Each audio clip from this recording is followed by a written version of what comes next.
Terima kasih bagi Anda yang sudah mengirimkan komentar melalui SMS atau juga melalui akun Twitter kami di @berita1tv. Mbak Wiyanda, jadwal audit forensik apakah sudah tersusun? Ya, jadi yang sekarang kita lakukan, Mas Doni, tadi dari proses due diligence kita sudah menunjuk nanti kemudian konsultan-konsultan maupun kantor akuntan publik yang akan melakukan financial maupun legal due diligence ya.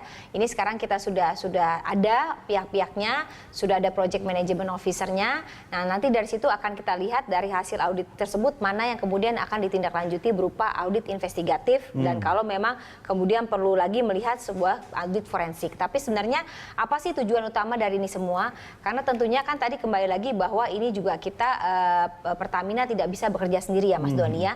Kalau audit kemudian yang melibatkan suatu hal yang berpotensi pidana, tentunya harus ada aparat penegak hukum di sana. Nah, jadi ini kembali lagi tentunya kita juga akan meminta dalam arti pendampingan gitu ya. Kemudian juga Pertamina kewenangan. minta. Ya, jadi misalnya dilihat bikin dari tim khusus atau apa? Dilihat dari kebutuhannya, Mas. Jadi dilihat dari kebutuhannya, kita juga berkonsultasi dengan pemegang saham Kementerian BUMN maupun Kementerian Teknis seperti SDM.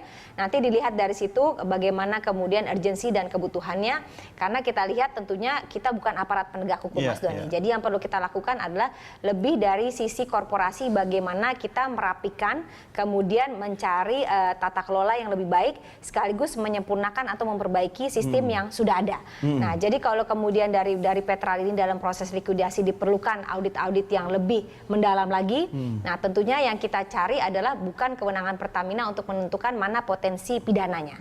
Tapi kita lebih kepada mencari apa sih pada waktu itu yang kemudian bisa ditingkatkan. Nah, itu yang kemudian menjadi aksi korporasi Pertamina. Dan yang paling penting adalah bagaimana memenuhi kewajiban-kewajiban Pertamina apabila Petral Group ini dilikuidasi. Jangan sampai ada kewajiban-kewajiban yang ternyata memang menjadi kewajiban kita terhadap pihak lain yang itu tidak bisa terpenuhi. Dan semangatnya adalah Pertamina harus mendorong audit ini benar-benar terbuka kan? Kenapa? Karena ada perusahaan Pertamina yang akan diaudit ini, Petral ini ya, kan? jadi tentunya dari sisi dari sisi kooperasi pasti kita lakukan. Ya, jadi karena ini memang sudah menjadi keputusan dari direksi Pertamina dan komitmen yang serius, ini akan kita tindak lanjuti. Nah, kedua adalah nanti kita lihat, tentunya kita membutuhkan juga kalau memang ini menjurus ke pidana tadi, lebih kewenangan dari aparat penegak hukum. Jadi itu yang mungkin dari Pertamina bisa lakukan adalah dalam arti tentunya kita akan terbuka terhadap kerjasama dan koordinasi yang diperlukan. Walaupun resikonya ada orang-orang atau petinggi-petinggi elit-elit dari Pertamina atau Petral yang akan berurusan sama hukum? Jadi tentunya kita tidak akan berdasarkan pada rumor dan dugaan, Mas Doni ya. Jadi tentunya tentunya semua harus ada instrumen yang valid, bukti, yang jelas ya. Nah, instrumen makanya perlu audit itu kan. Pak Kurtubi, seperti pertanyaan saya sebelumnya, dan bagaimana menjawab situasi ke depan kalau para mafia ini dalam kondisi sekarang ini Petral akan diaudit, mampukah membuka semua rekaman jejak para mafia yang bermain dalam minyak kita? Kemungkinan tidak akan bisa mampu membongkar semua. Karena apa? Ini kan Petral yang markasnya Singapura sudah dibubarkan, ya kan? Nah, mestinya audit investigasinya itu sebelum dibubarkan. Atau Petralnya dipindahkan dulu ke Jakarta sehingga aset-asetnya, file-filenya itu pindah ke sini misalnya ya. Nah, sekarang saya enggak mengerti apakah bisa audit investigasi itu dilakukan di bekas kantornya Petral di Singapura, kliennya di sana, apa bisa ya? Sementara Petralnya sudah bubar, ya. Nah, ini di Singapura badan hukumnya dia. Nah, apakah bisa itu? Nah, ini tanda tanya juga. Apakah bisa nanti akan tuntas audit investigasinya seperti itu, ya.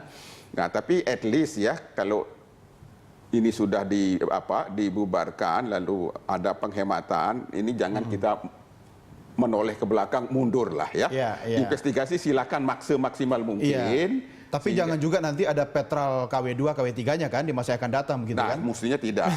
Apapun namanya begitu. Sistemnya harus dibenahi. Komitmen itu bisa nggak dijalankan oleh Pertamina? Bisa.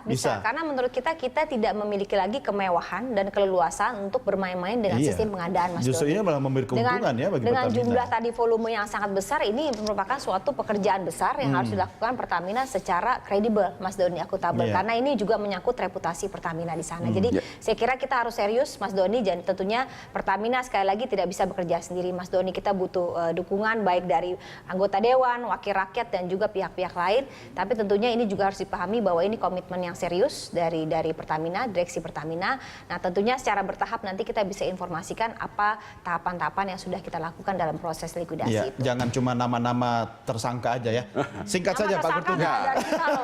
Jadi ini bagian kecil dari upaya-upaya perbaikan ke depan. Sebenarnya ada upaya besar yang harus kita perbaiki, yaitu tata kelola migasnya sendiri. Ya, jadi bagaimana tata kelola yang ada sekarang yang sangat buruk, yang sekarang ini bertentangan dengan konstitusi, yang sekarang ini melanggar merugikan negara secara finansial, kita hapus kembali ke pasal 33 UUD 40. Saya baru balik dari Kuala Lumpur. Petronas itu luar biasa.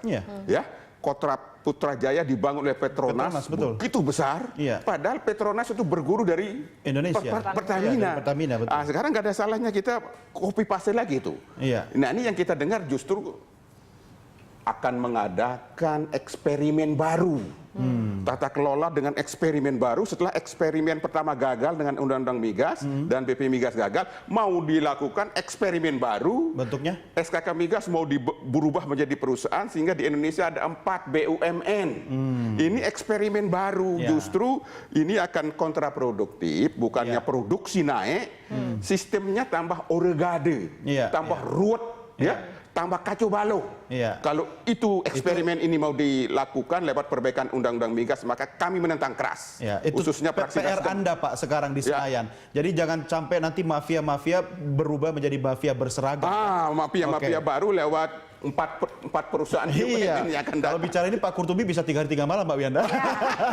Baik, terima kasih Mbak Wiyanda sudah bergabung sama kami. Pak Kurtubi, selamat berjuang Pak ya. Pekerjaan rumah masih cukup panjang dan besar Pak. Baik, terima kasih. Dan pemirsa, demikianlah diskusi kita malam hari ini.